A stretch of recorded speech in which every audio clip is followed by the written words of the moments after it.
Tahun berganti tahun, abad berganti abad, candi-candi ini masih tetap tegak berdiri. Di mata para penghikmat sejarah dan kebudayaan Jawa, candi-candi ini tak hanya menjadi pembawa kabar dari masa lalu tentang warisan peradaban tinggi. Candi-candi ini juga merupakan jejak pengetahuan tentang Jawa, baik yang terlihat maupun yang tak terlihat. Halo teman-teman, hari ini kita kembali belajar di rumah untuk menghindari penyebaran COVID-19. Kali ini kita belajar dengan menyimak sebuah tayangan tentang kebudayaan Javanologi dan Ronggo Warsito. Yuk kita simak bersama sambil siapkan alat tulismu untuk menjawab pertanyaan nanti ya. Bejo bejane kang lali luwe bejo kang eling lawan. Segenap pencapaian kebudayaan dan kesusastraan Jawa tidak diraih begitu saja dalam waktu yang singkat. Prosesnya dapat dilacak hingga Majapahit bahkan era sebelumnya. Dalam titian waktu, Mataram merupakan puncak dari kejayaan kebudayaan dan kesusastraan Jawa. Jawa pernah mengalami masa gemilang, mulai dari zaman Majapahit. Nah itu kemudian ada krisis dan kemudian akhirnya berdiri Mataram. Nah saya itu Mataram mulai ke dalam. Ya. Nah waktu itulah mulai sebenarnya ya dugaan saya dan pikiran saya proses pemurnian kan, peningkatan mutu kebudayaan Jawa. Nah itulah apa yang dikatakan mulai periode yang disebut oleh orang asing the Byzantine period atau Japanese history. Jadi zaman Bizantium dari sejarah Jawa ketika Jawa lebih sibuk memperhalus kebudayaannya. Nah, itulah baru mulai sebenarnya bahasa Jawa bertingkat-tingkat itu. Dulu bahasa Jawa satu saja. Penghalusan kebudayaan pada zaman Mataram berdampak pula pada aspek ekonomi. Orang-orang Jawa yang sebelumnya banyak menjadi nelayan dan pedagang, kini beralih menjadi petani. Disinilah dimulai era Jawa yang agraris. Salah satu indikator perubahan zaman itu nampak pada Pranoto Mongso. Bentuk formal penanggalan Jawa ini mulai diperkenalkan sejak akhir abad ke-17. Kalender ini merupakan panduan bagi para petani dalam mengerjakan sesuatu agar tak mengalami kerugian. Dari sinilah waktu waluku atau membajak sawah ditentukan. Akan tetapi, penanda bagi para petani dan Jogja dan Surakarta malah pecah dengan Mangkunegara dan pemerintahan kolonial yang sangat buruk. Pemerintah kolonial menekan petani dengan memaksa menanam hasil komoditas yang seluruhnya harus disetorkan kepada pemerintah. Ditambah dengan para pejabat lokal yang haus akan harta dengan menjilat penguasa, menyebabkan rakyat miskin menderita kelaparan yang menjurus pada meningkatnya angka kematian. Setelah Mataram pecah dari hal tersebut ternyata menguras habis kekuatan ekonomi pemerintah Belanda itu. Nah untuk mengatasi itu semua Belanda kemudian 19 juga terakhir Jogja juga dipotong dengan paku halaman ya. Itu Jawa makin lihat ke dalam dan lagi juga Jawa yang berkeliaran sudah tidak ada lagi. Dulu waktu perang di Diponegoro itu sebagian besar mungkin di Diponegoro itu orang berkeliaran keliling itu pengikut. Kemudian setelah Belanda berkuasa ya, Jawa itu kan dikenakan kultur stelsel harus menetap. memang pada pertengahan abad ke 19 terjadi perang yang begitu banyak ya, tidak hanya di Jawa, di Sumatera Barat ada perang Patri, di Jawa Tengah, di Jawa lah itu ada perang Diponegoro, dan juga ada gejolak yang luar biasa di Belanda juga ya, di dalam negeri, sehingga bisa kita dipahami oleh beberapa ahli sebagai istilah tanam paksa.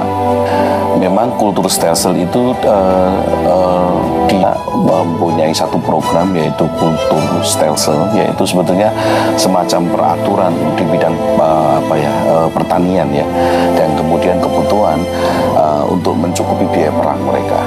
Tahun 19 di Jawa itu banyak sekali pemberontakan, tidak hanya di Ponorogo. Diperuntukkan untuk mengembalikan kekuatan ekonomi Belanda yang pada saat Hindia Belanda yang pada saat itu memang betul-betul bankrupt, bangkrut mereka oleh karena kebutuhan. Tidak hanya di Ponorogo itu perang besar, tapi sesudah itu masih hampir tiap tahun sampai akhir abad 19, sampai tahun 20, sampai tahun 10 itu sudah perang itu. Ini pemberontakan desa. Itu sebagian besar dipimpin oleh para ulama desa. Jadi yang kira kecil adanya perang terbuka antara pemerintah kolonial Belanda dengan para pribumi Jawa, maka dibentuklah satu lembaga yang dinamakan 900 masih ada satu di sana berontak-berontak itu. Nah, untuk mengatasi untuk mengatasi adanya konflik-konflik dan memperkurangi konflik. Yang kedua, memberikan bekal kepada para administrasi pada pegawai Belanda yang bekerja di Jawa. Kan Head Institute for the Javaanstaal itu sebagai lembaga yang bertujuan untuk mengetahuan. Jadi Javanologi adalah set pengetahuan dan keterampilan tentang kebudayaan Jawa. Itu arti Javanologi.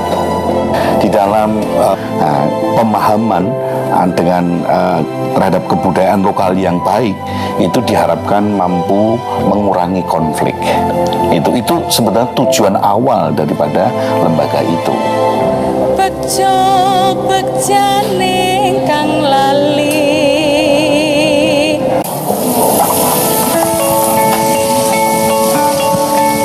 Perilaku hidup bersih dan sehat merupakan cara paling efektif untuk mencegah penularan virus corona. 1. Mari mencuci tangan menggunakan sabun selama 60 detik dengan air mengalir. 2. Tingkatkan daya tahan tubuh dengan istirahat cukup dan rajin berolahraga. 3. Konsumsi makanan bergizi seimbang yang dimasak sempurna dan minum air putih 8 gelas per hari. 4. Gunakanlah masker atau tutup mulut dengan lengan jika batuk atau bersin. 5. Jika ada gejala seperti demam dan sesak napas, segera kunjungi pelayanan kesehatan terdekat. Jadi, tetap tenang dan selalu waspada. Mari kita maksimalkan upaya pencegahan virus corona dengan menerapkan perilaku hidup bersih dan sehat.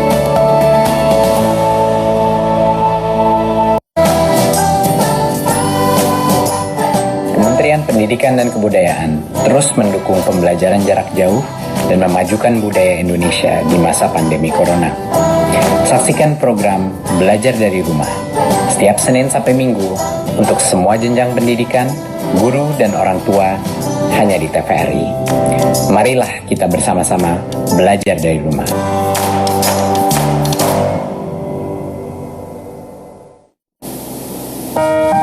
Kamu tahu nggak, hari ini KIP sudah turun.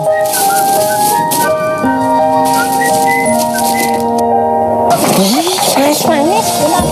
Ayo, mari. Sudah cair. Alhamdulillah sudah cair, Mas. Anak-anak senang, ibunya juga senang. Terima kasih ya ibu-ibu ya semuanya. Anak-anak, sekolah yang pintar ya.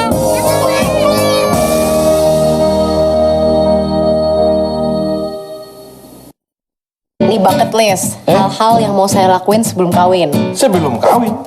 Lihat Krakatau, sunset di Labuan Bajo, berenang di Maldives. Mampus saya, kapan saya bisa gendong cucu saya?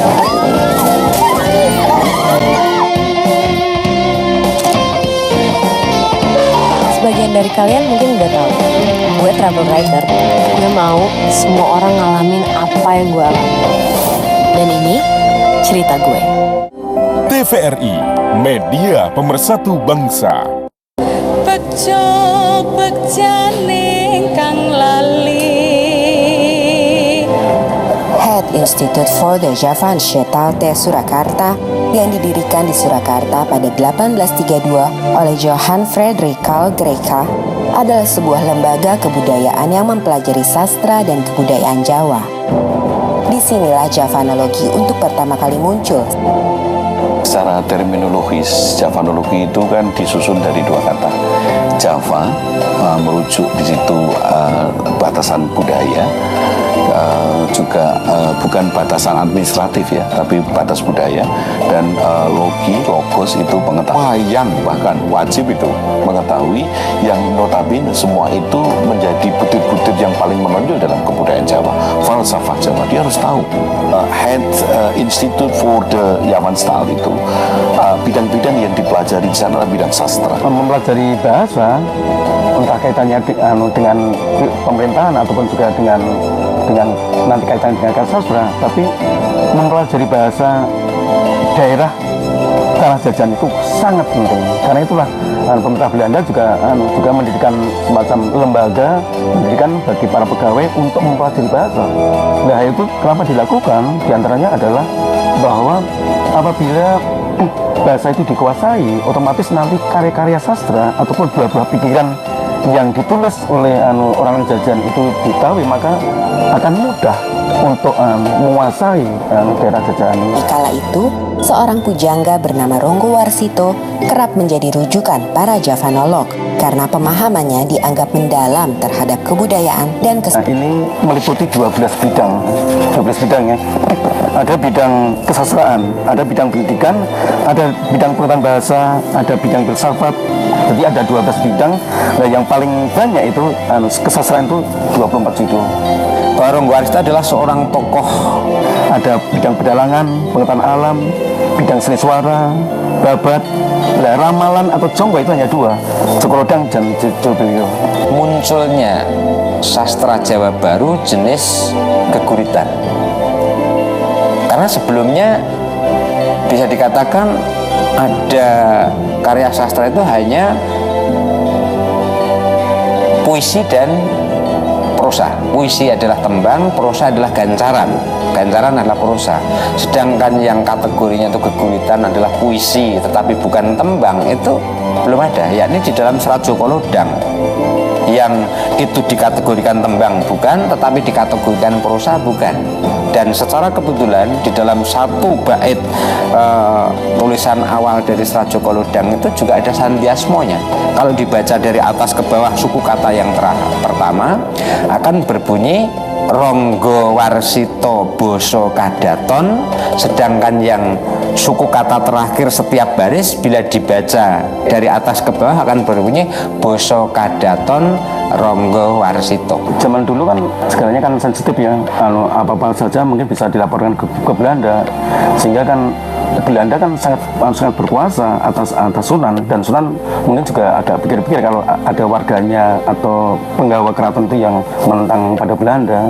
Makanya ya salah satu cara di dalam mengungkapkan hal seperti itu dengan cara simbolis. Mangkyo derajating projo kawuryan wosunyaruri rurah pangrahing ukara karana tanpa palupi hatilar silastuti sujana sarjana kelu kalulun kala tidem tandaning dumadi hardayeng rat tining karuban rubedo.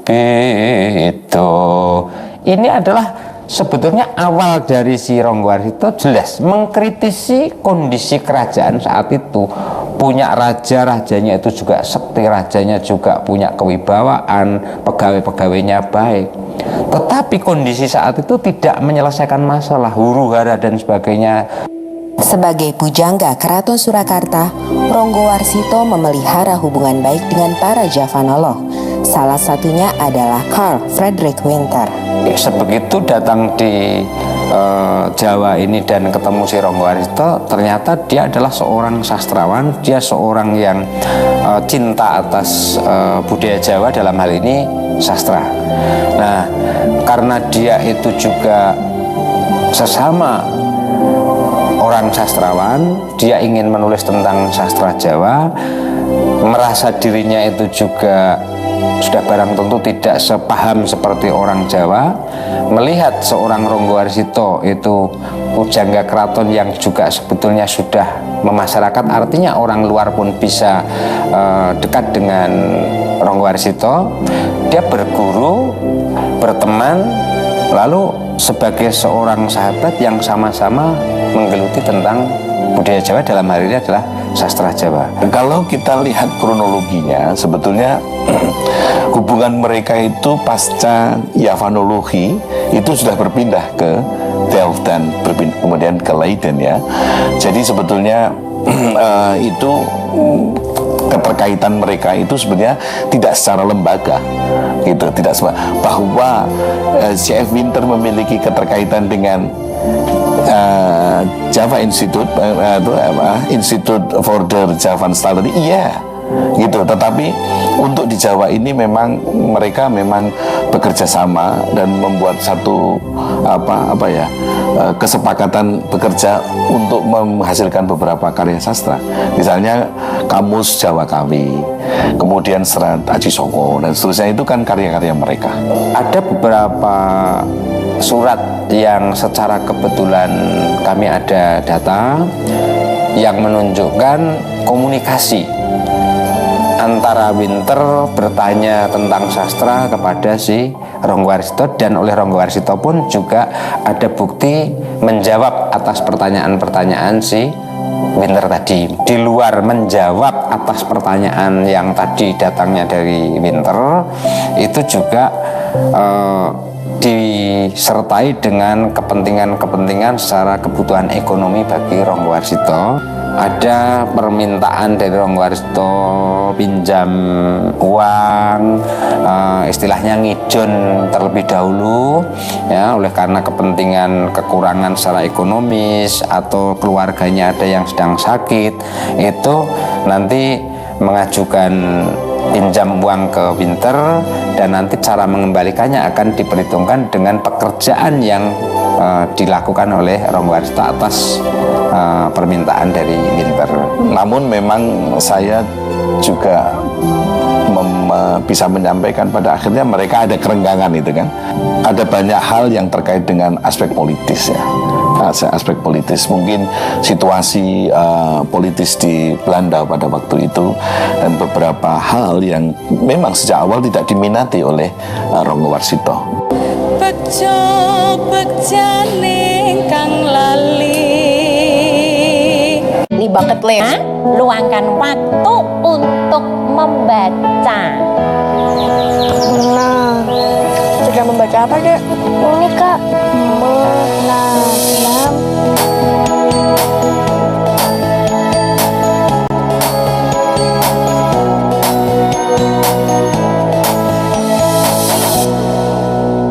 Buku-buku, baca-baca, buku baru. Bejane kang lali. Dalam esainya yang legendaris, Javanology and the Age of Ronggo Warsito, Kenji Tsuchiya menulis bahwa pujangga memainkan peran ganda ketika Javanologi Barat masuk. Di satu sisi sebagai sumber informasi bagi para Javanolog Eropa, sementara di sisi lain tetap sebagai orang yang memiliki pengetahuan esoteris mendalam, di mana pengalaman kebatinan Jawa menjadi sumber utamanya. Hal ini kerap dibaca sebagian kalangan sebagai suatu bentuk kontestasi paradigma. Walaupun materi kajiannya sama, tetapi paradigmanya berbeda, ia akan menghasilkan suatu analisa yang bisa berbeda. Dalam hal ini, paradigma orang-orang Jawa memiliki perbedaan dengan paradigma orang-orang Belanda. Sebenarnya background Ronggo Warsito itu adalah budaya Jawa yang begitu organisme. Nah, sementara Winter, walaupun dia seorang turunan, seorang Indo, tetapi dia tetap darah-darah yang barat, pemikiran yang mekanistik itu cukup kuat. Sehingga kadang-kadang antara organismik dan mekanistik ini kadang-kadang terdapat perbenturan gitu. Saya melihatnya seperti itu. Desa Palar, Kecamatan Trucuk, Klaten menjadi tempat persemayaman terakhir Ronggo Warsito.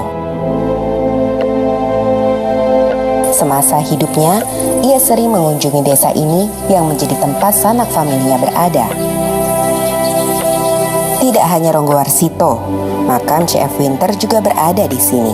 Setelah pada 1984 makamnya dipindahkan dari kompleks pemakaman Belanda di Jebres, Surakarta atas izin Presiden Soeharto. Pada hari-hari tertentu, makam Ronggo Warsito banyak dikunjungi para peziarah. Daya tarik Ronggo Warsito sebagai pujangga besar memang tidak hanya terdapat semasa ia hidup. Bahkan hingga hari ini, setelah sekian lama ia wafat, pesona itu tak memudar. Dan pasca wafatnya Ronggo Warsito, masih tersimpan begitu banyak arsip tentang Jawa, salah satunya sastra di negeri Belanda. Arsip-arsip ini yang sebagian besar berisi tulisan-tulisan Jawa membuktikan peradaban Jawa yang tinggi. Namun sayangnya justru tidak dipelajari dan dimiliki oleh orang-orang Jawa itu sendiri. Sejak 1842, Javanologi sebagai lembaga sudah tidak lagi berada di Jawa. Namun, secara individu, para Javanolog masih aktif dalam melakukan penelitian dan pengkajian. Salah satunya adalah Pisho. Karya terbesarnya berjudul Java in the 14th Century yang terbit sebanyak 5 jilid. Karena kedalaman kajiannya, ia dikagumi oleh para pemikir Jawa. Satu di antaranya adalah Profesor Sudarsono.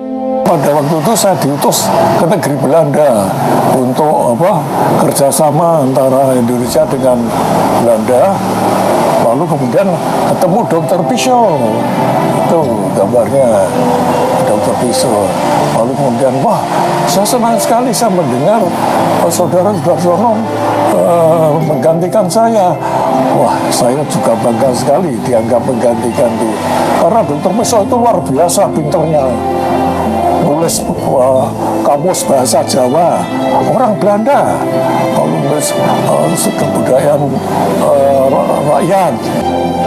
Tahun 2011, di Universitas Negeri 11 Maret Surakarta, berdiri pula Institut Javanologi yang berada di bawah naungan Lembaga Penelitian dan Pengabdian Masyarakat. Institut Javanologi ini bergerak di bidang kajian budaya, bahasa, dan sastra Jawa. Akan tetapi, walaupun bernama Javanologi, namun orientasinya sangat berbeda dengan Javanologi yang dibuat di Belanda dan di Yogyakarta. Pada era Belanda, tujuannya sudah saya sampaikan tadi adalah memberikan bekal pengetahuan kepada para pegawai-pegawai Belanda, orang-orang Eropa untuk masuk ke Jawa. Nah, tetapi pada masa kemerdekaan, pasca kemerdekaan, Javanologi memang untuk menghimpun ilmu-ilmu lokal, local wisdom, ya, yang begitu banyak tersebar dan tercerai, itu mau dihimpun. Nah, sekarang di era kami itu Institut Javanologi tidak hanya menghimpun, yang sudah dihimpun itu dicoba untuk ada hilirisasi temuan-temuan pada saat itu. Ini era kami ini sekarang adalah mencoba untuk membuat pembuktian research dari beberapa temuan yang sudah dihasilkan pada saat itu. Javanologi yang dibuat di Belanda hingga didirikan oleh Universitas Negeri 11 Maret Surakarta hari ini memiliki peranannya masing-masing yang tidak bisa begitu saja diabaikan. Javanologi telah menghidupkan semangat masyarakat Jawa untuk ikut ambil bagian dalam membuat dunia yang lebih baik. Pemahaman antara ilmu dan ngilmu itu memang berbeda. Ilmu bisa diekstrakan, tetapi ngilmu itu bagaimana aplikasi, bagaimana itu memiliki manfaat bagi dunia yang lebih cantik, yang lebih harmonis. Bagaimana teman-teman setelah menyimak tayangan tadi? Mari kita bersama-sama menjawab pertanyaan berikut ini. 1. Mengapa penanda pertanian dalam kalender Jawa menjadi panduan petani untuk melakukan aktivitas tidak berlaku pada era tanam paksa? 2. Jika ditemukan di suatu daerah di Indonesia, peninggalan peradaban masa lalu dan orang asing ingin menggali peradaban tersebut, apa yang akan kamu lakukan? Oh iya, jangan lupa untuk tetap belajar di rumah ya, dan jaga kesehatan dengan rajin mencuci tangan serta makan makanan yang bergizi.